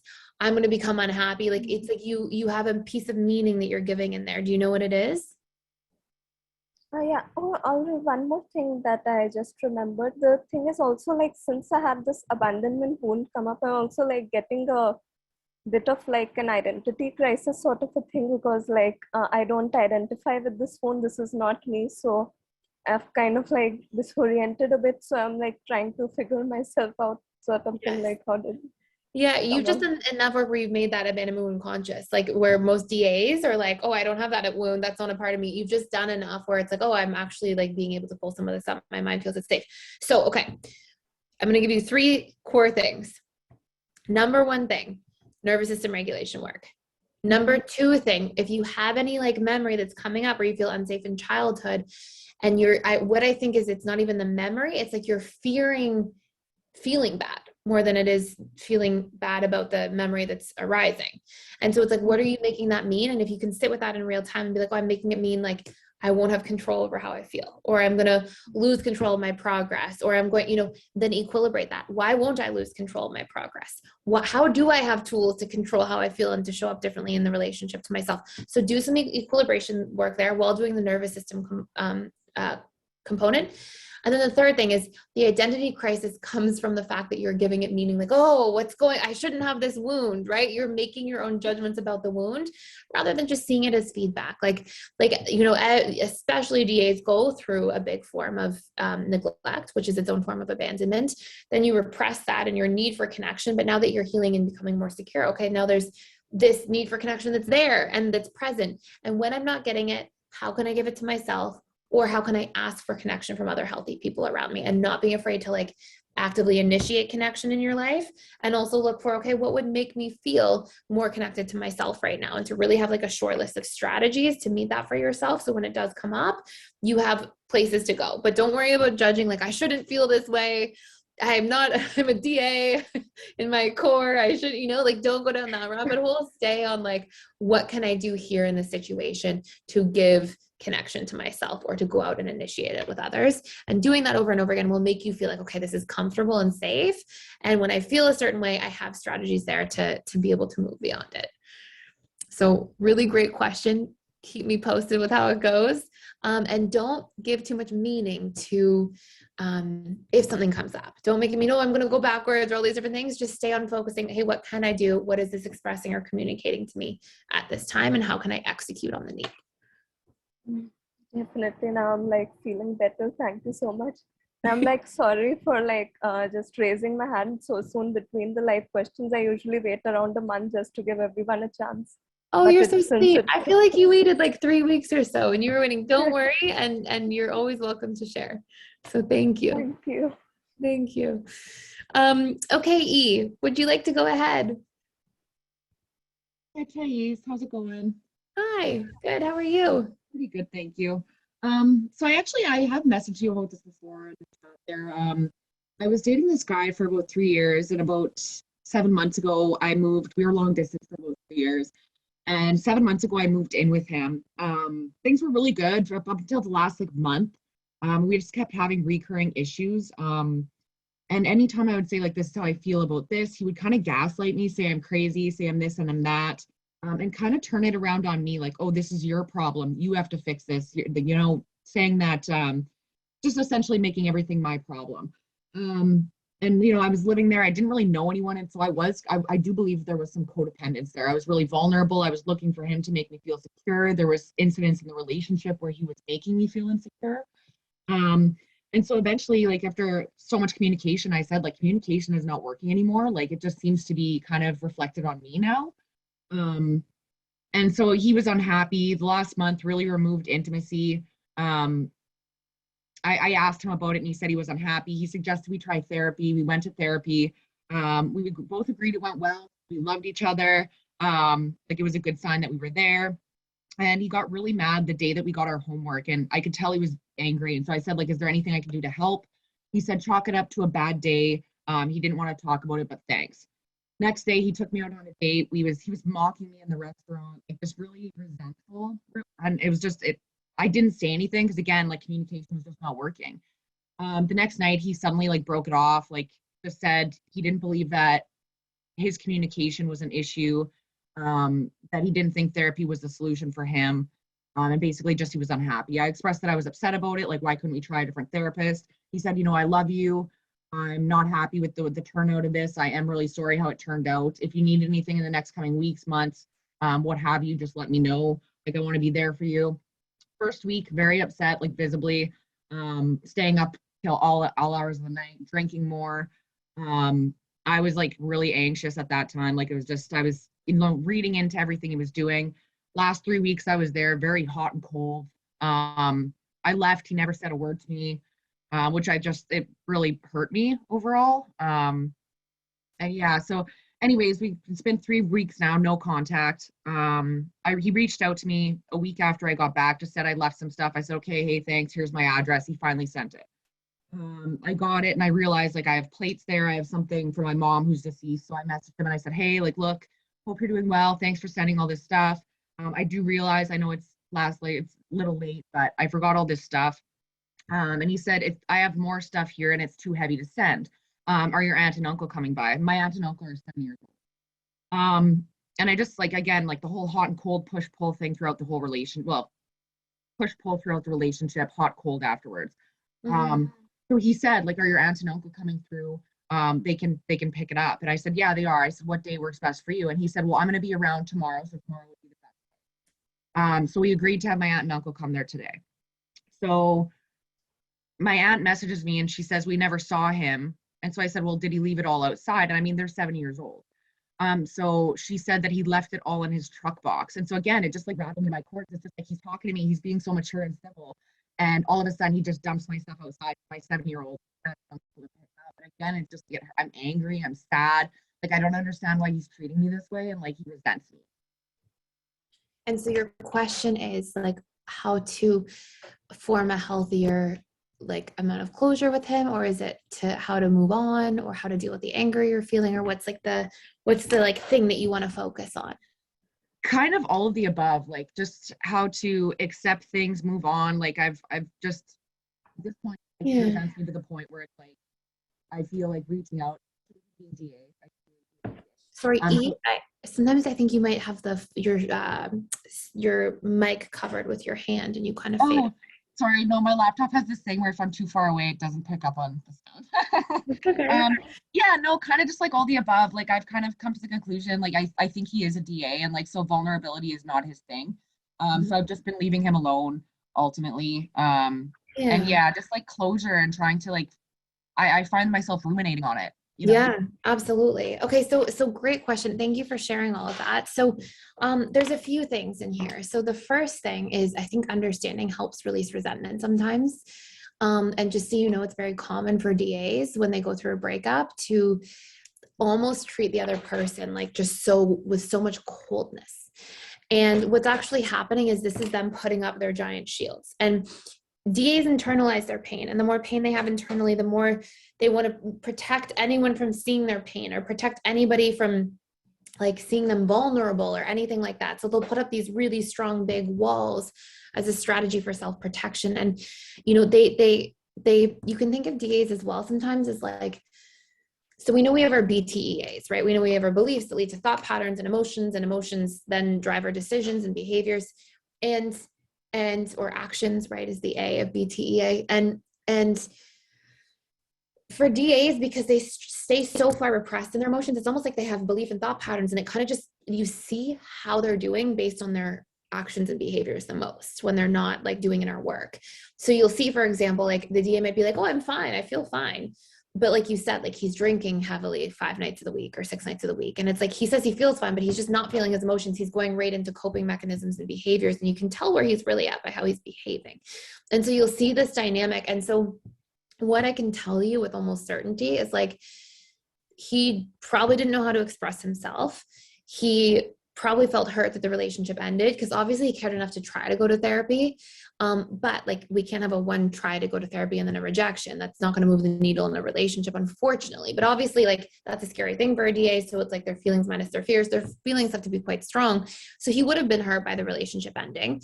And usually their way of dealing with hurt is either to be passive aggressive or poke, like you said at dinner the day after the therapy session, or by just becoming really cold and shut off. And also, like, a lot of DAs really avoid because they really like go internal, and especially if they're kind of in like DA coping zone where like once you left, maybe he was drinking more, maybe his house was disheveled or his place was unclean and he doesn't feel comfortable and safe as a DA with your aunt and uncle coming into his house. So he's like, how do I avoid and just create distance and keep my walls up and not let anybody see me or into my space or know how I'm doing or judge me or have any vulnerability? And so he's probably just creating distance for all of those reasons. I definitely don't think he's like, how can I hurt E?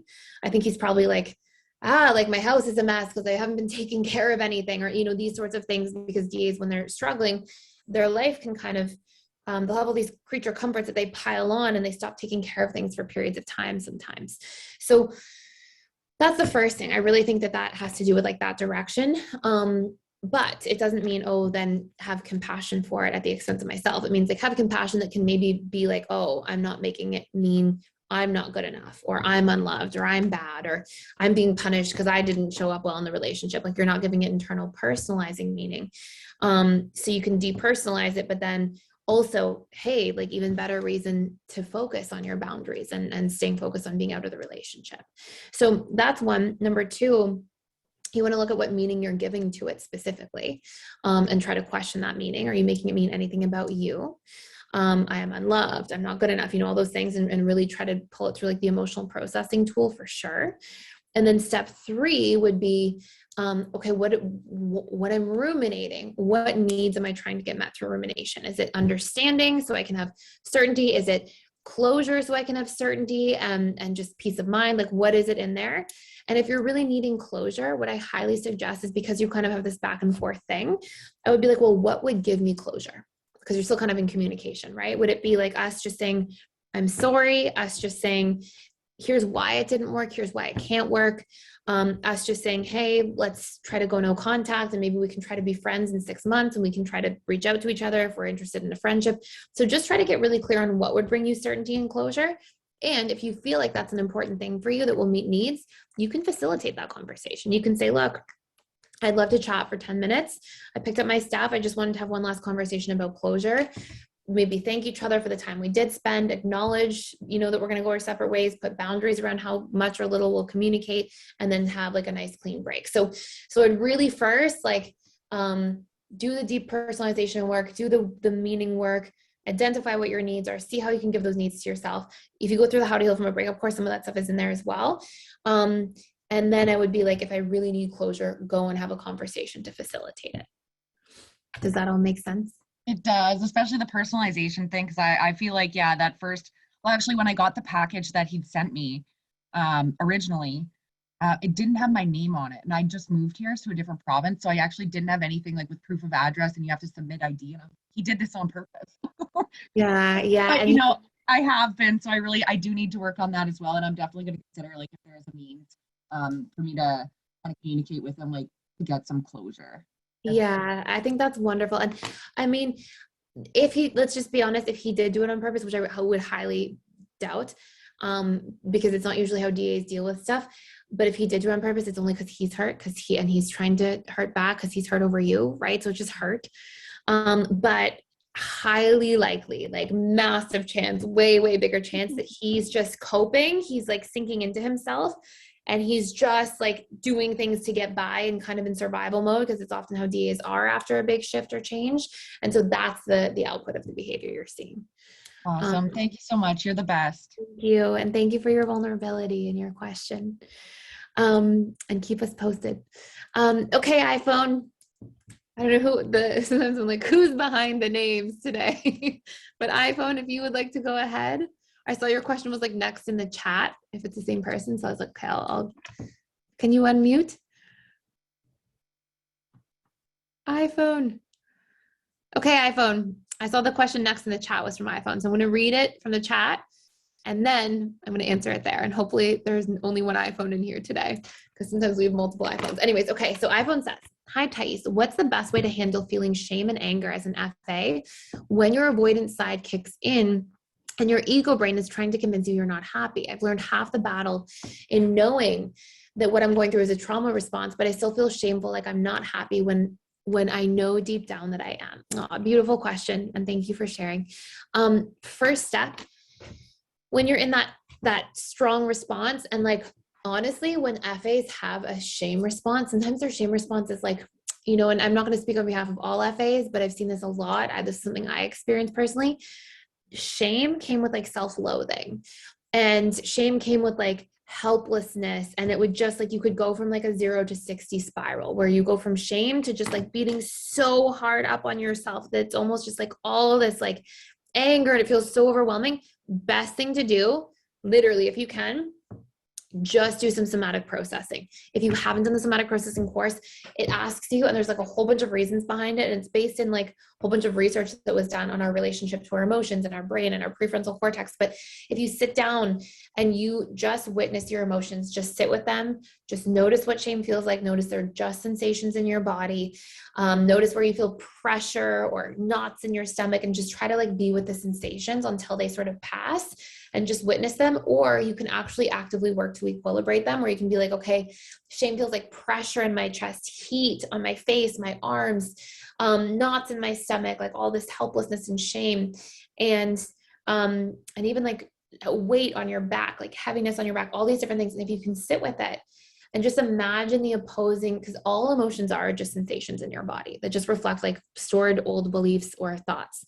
And so it's just sensations. And when you can practice, like if you feel heat in your chest and your arms and your face, like what would be the opposite? Imagine like ice cubes on your face, and it just helps like equilibrate actual sensations, which have like a backward effect on like reversing the emotions you're feeling. So what I would do is I would actually go into that somatic course. I would do that work, and I would know, just like you said, what's coming up is a trauma response. It's stored emotion that you experienced as a child that didn't have the opportunity to process, got stored in a little filing cabinet. And then when something comes and catalyzes, your subconscious is like, oh, this file, we know this one, and spits out all that emotion. And it's like so overwhelming. So just knowing that, hey, this is the experience. being able to do somatic processing will be really helpful. And then coming back to like, what are the core beliefs that are driving that output? So maybe the core beliefs, for example, are I'm unworthy, something's wrong with me, or I'm defective, or whatever it might be, and really doubling down, I'm bad. You know, these are those are the shame wounds. And really doubling down on reprogramming those things, and also checking in with your behaviors to make sure you're treating yourself not like you're bad, treating yourself like you see your innocence, treating yourself like you are normal, sufficient, acceptable rather than defective, right? And just having that show up in your thoughts and belief reprogramming, but also in your actions in the relationship to yourself. So those will be the best ways to cover that. And great question, and thank you for sharing. Okay, last question for the evening, and then I'll keep my eyes peeled for everybody else. Holly, if you would like to go ahead. I haven't had a question from you in a while. It's nice to see you. Thanks. Good Hi. to see you too. So yeah, I wrote it down because sometimes I get a little overwhelmed. So I've been in PDS for a little over a year, and I feel like I've become more secure, and a lot of the help that you've given me and things to work on with my long distance relationship has helped tremendously. And he's DA, well, FADA, and is doing work kind of like through me, like you've said in the past, as far as people following the lead type of thing. So that's all been going well. But my question is,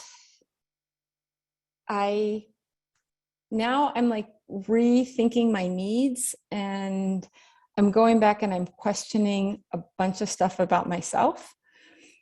And I get a bit overwhelmed in trying to figure out what my needs actually are, or what I thought they were, if that makes sense. Mm-hmm.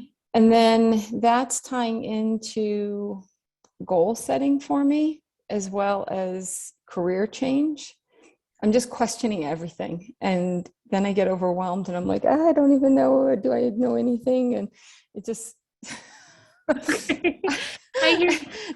it like an FA spiral of weirdness, or all or nothing thinking? And then I'm like overanalyzing.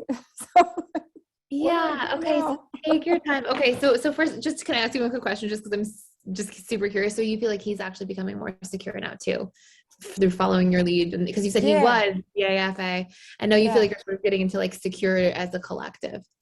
I would say so. In fact, we just met up, and we were together for 10 days. And while I was there, we watched the first, is it the Healthy Habit?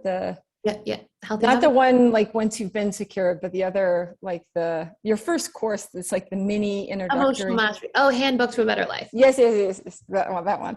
And so he was really interested, and as a DA, like for me to start seeing his mind work and identify like, oh, this is that behavior. And I've been telling myself this, where actually, he just started questioning a lot of the beliefs that he has had. And so it was really beautiful to see that kind of blossom, and like the light bulbs start going off and making connections, and that we could have conversations about it too.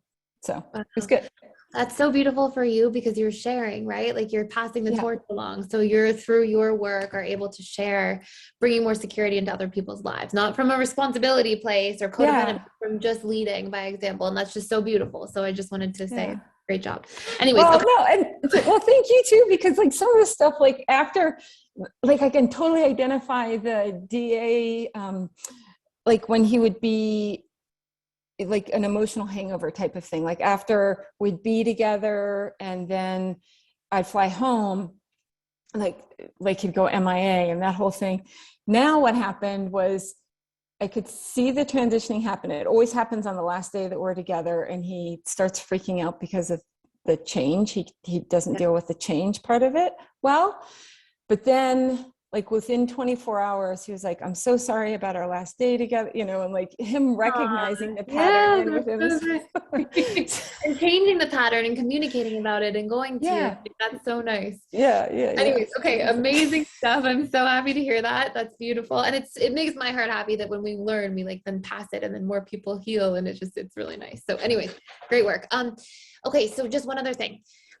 You are probably rethinking so many of your needs because you've done a lot of work. And it's just, that's what happens. We go through big changes, we change. So that with that, and sometimes it's like strange a little, but sometimes you can have like a bit of an identity crisis through profound change. So sometimes, you know, the unfortunate, knock on wood for everybody, but just like the unfortunate is in at worst case, most people have identity crises because of painful things, right? Most people have identity crises because there's a massive divorce or there's a huge, you know, loss or loss of our job that we were in forever, you know, these sorts of things. Versus like sometimes when we do so much healing and growth, well, so much of your subconscious changes. So your needs can really change. Your hierarchy can change, all these different things.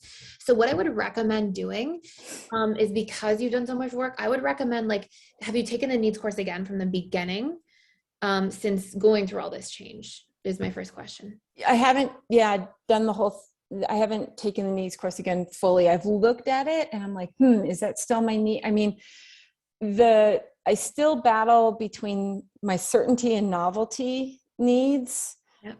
Are still, and I identify it like with my travel, always wanting to travel, but then having places to stay. And yeah, it's just, but now like having places to stay that much doesn't even bother me. I can like wing it a lot more. Yeah. So the more, and you'll see that the more inner security and certainty you have, the more your bandwidth for uncertainty will grow. And I don't mean like uncertainty, like novelty. I mean like, hey, my need for certainty is, my need being met for certainty is intrinsic more so. My need met for certainty is like, I can control my own thoughts and my own responses, and I can control how I choose to respond to things and operate and react. And so you'll see that like that moves in a direction of going, oh, like I feel more comfortable. I feel more certainty on a regular basis because that cup is regularly full from the inside out. So outside in situations just won't affect you to the same degree. So you'll see like these types of things. That's a really good example where it kind of moves around the totem pole. And then what you have to be careful you don't do is attach to the old self, which is what we all like to do when we're going through change. We're like, but I need certainty as much as always. We believe it because we're used to it. And I would see this with couples all the time in relationships together. Like one person's like really critical, they do work on it in the relationship, they become so accepting and kind, and then they criticize one small thing a year after the work, and somebody's like, you're so critical always, and it's like, no, we have to take each other out of the boxes. Like we've moved so far. So sometimes we do that to ourselves, or to other people, we put ourselves or others in boxes. So really starting by being like, hey, it's okay for my needs to change. I know it's not fun to like retake the course from the top, because you're like, I know that, but seriously, I would retake it from the very top, because you've probably gone through a lot of profound change and your needs will shift a good bit, right? You'll still have like a few core ones that maybe just moved down the totem pole. You might have totally new ones at some point as well. So I would sit with it. I would go through the whole course from the beginning as if it's a new thing, and like as if you're looking at it through a fresh set of eyes. And what you want to be careful that you're doing is that during the course that you don't go like, but I always needed this. And really what I would suggest is when you're doing the needs worksheets where you're like tallying everything and going through that in-depth questionnaire, look specifically at a time frame that's over the past 6 weeks. So because we're trying to identify our subconscious needs through our behaviors, and sometimes our mind will go, well, for the last 10 years, I needed this. But like you can really, that's what's happening. Yeah. And that's where you'll get confused, because you're looking at your old self and your new self, and then you're trying to find the needs, but like you're not looking just at the new self with the new needs, right? And that's where you're losing the track of stuff. So I would sit down and be like, okay, cool. Past 6 weeks, am I more okay? You know, how much am I really needing security in the past 6 weeks? Maybe historically it was really high, but maybe in the past 6 weeks, oh, it's actually like way down the totem pole now. So the past 6 weeks will give you a really good point of reference, and really look for your behaviors and the feedback they're giving you about your relationship to your needs from this point going forward. Okay. And that will help a lot. And then any other follow-up questions you have, let me know. But I think just because you have a good understanding, you'll get a tremendous amount of clarity just from starting from the top, and then try to meet those needs too over time with strategies, like, and show up for them and see, like, does this really shift your emotional state? And it will also help you. The second thing I would do too, also, that's going to be really important, is then take this strengthening self-identity course. If we go through a bit of an identity shift, because we're going through a lot of inner healing and change, it will then take you through all the things. What needs do I want to have more of being met? What traits do I want to exercise more of? What's my mission, my vision, my plan? It helps you align all those things where they coalesce. And if you're looking for what choices to make next about a career transition, you take the needs course from the top with a fresh set of eyes over the past 6 weeks, looking at the time frame. You take the self-identity course, you're going to get all the answers you need. Okay. Yeah, that's in taking the self-identity course, that's where I was getting overwhelmed and getting like just questioning so much. And then I'm like questioning, is it my perfectionism? Is it, yeah. And just I going almost through. guarantee it's your time horizon. It's just that you're looking Okay. at past versus recent. And as long I've seen this a lot with clients over the years, is like, Okay. they'd be like, oh, like I used to have my highest needs as like comfort and security. And I used to like really care about approval in relationships the most, or I used to, and then it's like these things change internally. And it's like, we have to actually be okay that we shed those things. We have to be like, yeah, I maybe care about those things because they're part of the human experience, but now these things have emerged. And so taking it from that like fresh set of eyes and just focusing past 6 weeks, what's showing up for me. 6 weeks is long enough to see that's your subconscious programming, but not long enough where it's like, oh, now I'm looking back on, I'm trying to say 10 years ago and 5 years ago and then this, and that's where we're going to get all like mixed up with everything. So just really shortening the time horizon will help a tremendous amount. Yeah, that makes a lot of sense, because it's weird that all of a sudden, I would say within the past 2 weeks, I've recognized like, why am I so unsettled at work? And a lot of it, I think, is I see a lot of stuckness in my job, and that's no longer comfortable for me. And if it used to be a need for security taking precedence, then that was okay. But if that security need is dropped, which you said that's Yeah. then now the job's lost a lot of its appeal. So now the pain points of it will rear their heads more and become more obvious. Got it. You see? Makes so much sense. Yay, thanks. Okay. So Okay, I do have follow-up questions, but I will do the work first, and then I'll have more questions. Beautiful. So thank you. Beautiful. Thank you. Great shares and great work. Okay, guys. So post-webinar time. I'm going to pass it over to Melanie, who's the post-webinar host.